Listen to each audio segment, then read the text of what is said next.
Revelation chapter 14.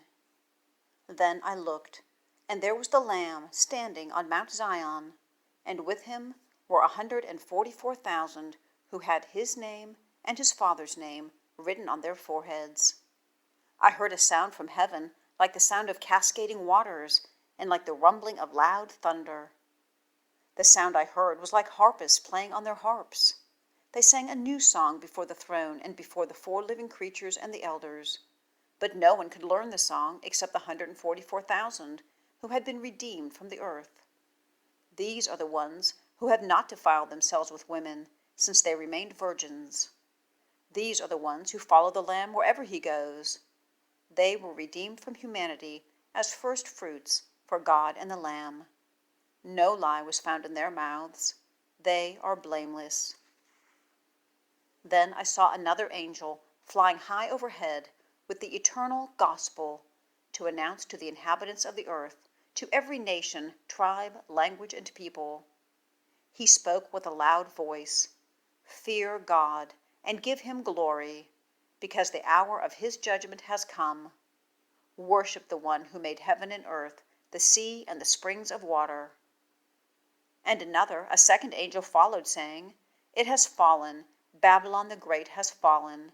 She made all the nations drink the wine of her sexual immorality, which brings wrath." And another, a third angel, followed them, and spoke with a loud voice, "If anyone worships the beast and its image, and receives a mark on his forehead or on his hand, he will also drink the wine of God's wrath, which is poured full strength into the cup of his anger. He will be tormented with fire and sulfur in the sight of the holy angels and in the sight of the Lamb, and the smoke of their torment will go up forever and ever. There is no rest day or night for those who worship the beast and its image, or anyone who receives the mark of its name. This calls for endurance from the saints who keep God's commands and their faith in Jesus." Then I heard a voice from heaven saying, "Write, Blessed are the dead who die in the Lord from now on." "Yes," says the Spirit, "so they will rest from their labors, since their works follow them."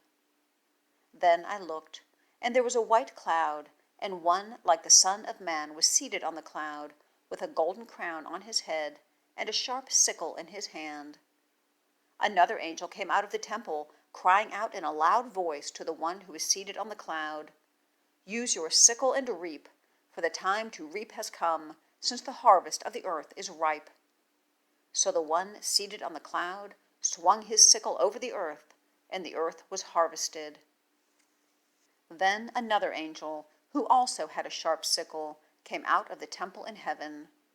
Yet another angel, who had authority over fire, came from the altar, and he called with a loud voice to the one who had the sharp sickle, "Use your sharp sickle and gather the clusters of the grapes from the vineyard of the earth, because its grapes have ripened."